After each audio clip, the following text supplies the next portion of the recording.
Bonjour et bienvenue dans l'atelier du geste pianistique. Aujourd'hui, j'aimerais vous faire découvrir un système de codification du geste pianistique. C'est-à-dire que de façon très simple, on va pouvoir codifier noir sur blanc, sur la partition par exemple, des gestes ou des parties de gestes. Alors sur internet, je n'ai pas trouvé d'équivalent, il n'y a rien pour écrire noir sur blanc les gestes. Donc je suis l'inventeur de ce système de codification du geste pianistique que j'ai appelé CGP. Codifier les gestes pianistiques par écrit, à quoi ça peut bien servir? Je vois trois utilités. La première utilité, c'est peut-être de transmettre de l'information technique d'un professeur à son élève. Exemple, le professeur dit à son élève, tu vois ici, j'aimerais que ton poignet soit haut.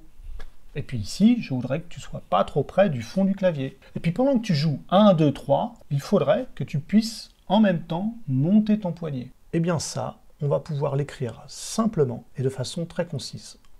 La deuxième utilité à la codification du geste pianistique, ce serait pour l'apprentissage des morceaux.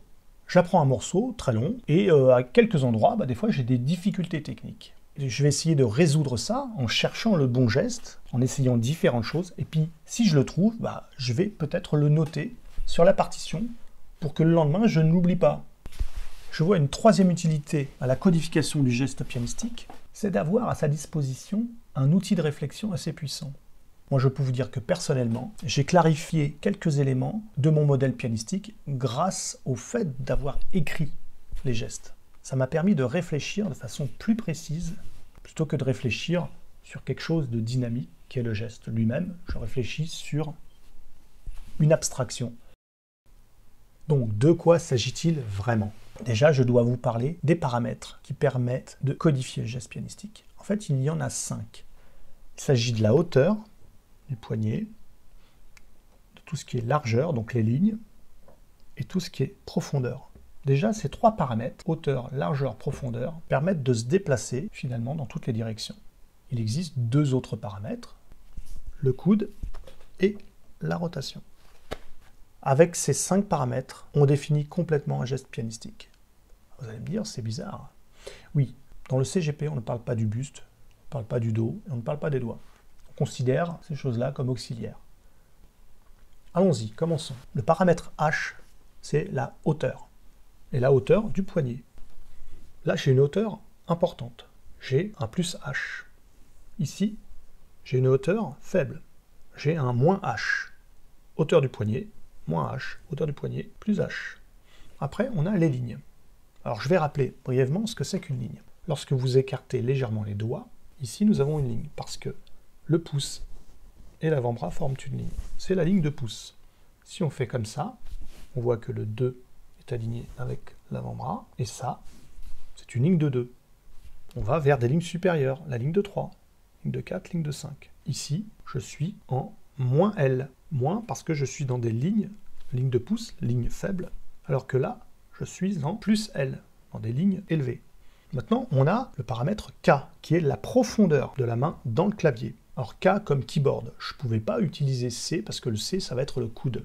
Donc il a fallu que je fasse un choix. J'ai pris K comme keyboard, l'équivalent anglais de clavier. Donc plus je suis profond, plus mon K est élevé, puisque K désigne la profondeur clavier. Si je suis au bord des touches, par exemple ici, j'ai un K qui est très faible.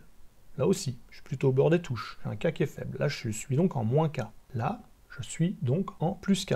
Mais là aussi, je suis en plus K, parce que je vois que je suis au fond des touches. Donc avec la hauteur du poignet, la largeur et la profondeur, on accède aux 3 dimensions dans le clavier.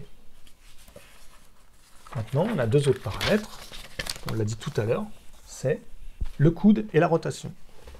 Alors le coude, c'est facile à comprendre. Lorsque le coude est près du buste, on a un coude faible, c'est-à-dire on est en moins C, et là, je suis en plus C. J'ai un coude dégagé. La rotation, c'est ceci.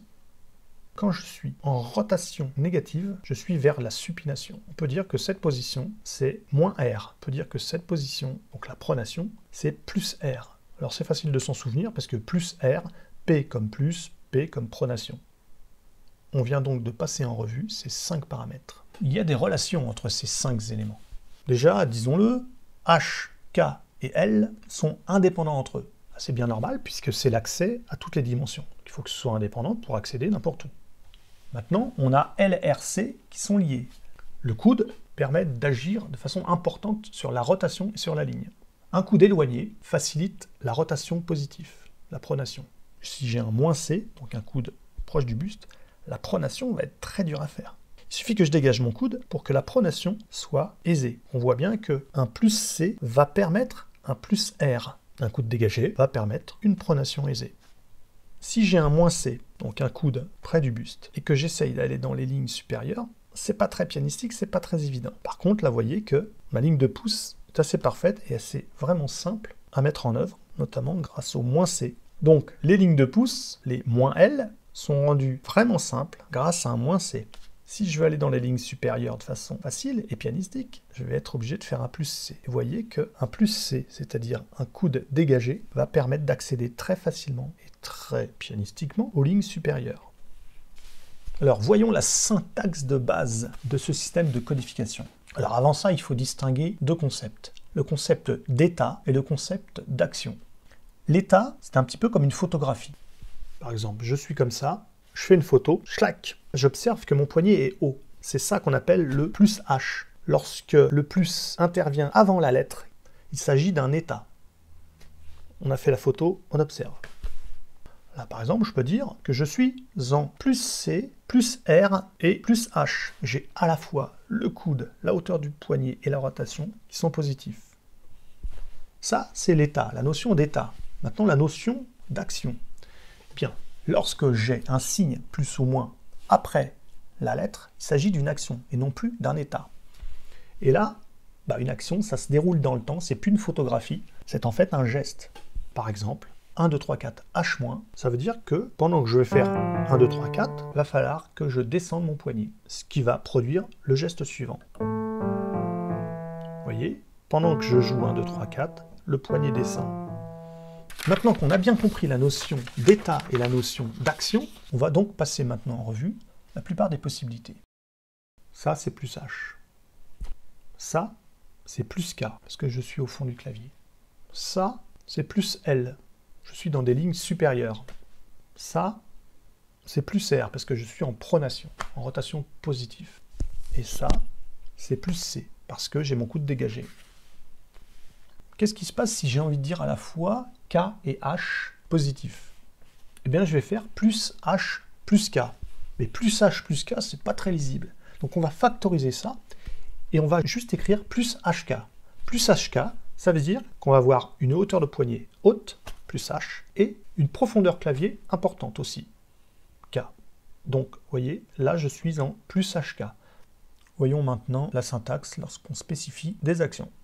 H+, le signe est après la lettre, il s'agit donc bien d'un geste, d'une action. On va spécifier en même temps les doigts qu'il faudra utiliser pour faire ce geste. 1, 2, 3, H+, ça ferait ça. Vous voyez bien que, pendant que j'ai fait le geste, j'ai bien monté mon poignet. Ça, c'est bien un H+. H+ sur 1, 2, 5, c'est ça. Là, j'ai fait 1, 2, 3, L+. Ça peut être ça, peu importe, du moment que mes lignes changent vers des lignes supérieures. Par exemple, si je fais ça, c'est ce qui se passe. Eh bien, ça, c'est 1, 2, 3, c'est plus. Que se passe-t-il maintenant lorsqu'on spécifie plusieurs actions en même temps? Là, je suis en train de faire 1, 2, 3, HK-.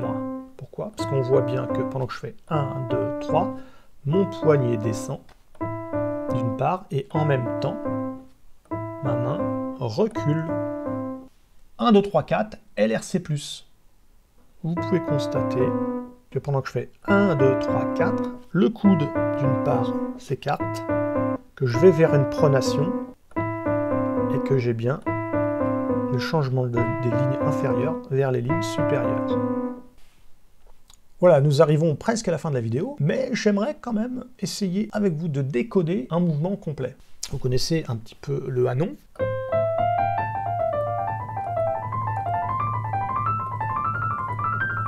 Bon, tout le monde le connaît.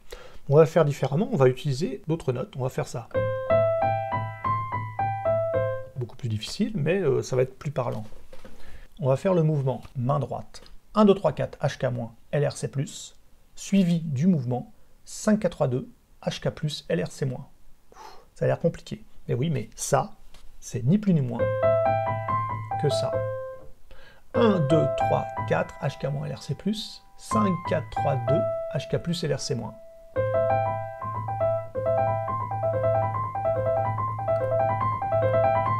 Et là, on a défini complètement le mouvement pour cette séquence, qui est valable pour le anon, c'est la même codification. Commençons le décodage. 1, 2, 3, 4, HK moins LRC+, c'est ce mouvement-là. Puisque j'ai mon H qui descend.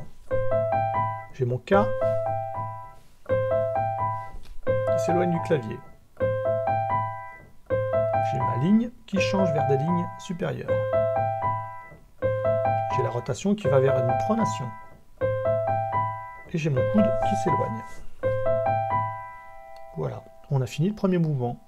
Maintenant, il y en a un deuxième qui vient juste après. C'est 5, 4, 3, 2, HK plus LRC moins. Faisons une photo à l'issue de ce premier geste. Et observons. Qu'est-ce qui se passe? J'ai un poignet relativement bas. Je suis déjà en moins H. J'ai une main qui est proche du bord du clavier. J'ai bien donc un moins K. Je suis dans des lignes supérieures.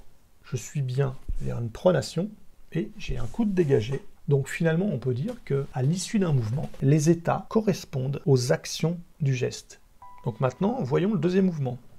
Il faut faire 5, 4, 3, 2, HK plus LRC moins. Mon poignet doit monter. Il monte, donc ça va. Là, j'ai bien H plus. Un K plus, il faut que j'aille vers le fond du clavier. Oui, c'est vrai. Maintenant, L moins. Je vais vers une ligne de pouce. Maintenant, est-ce que j'ai le R moins?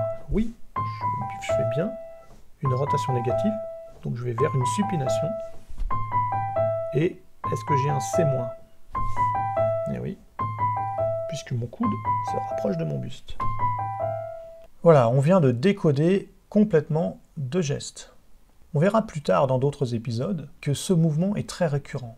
Le HK- LRC+, HK+, LRC-, il est très fréquent. On verra pourquoi.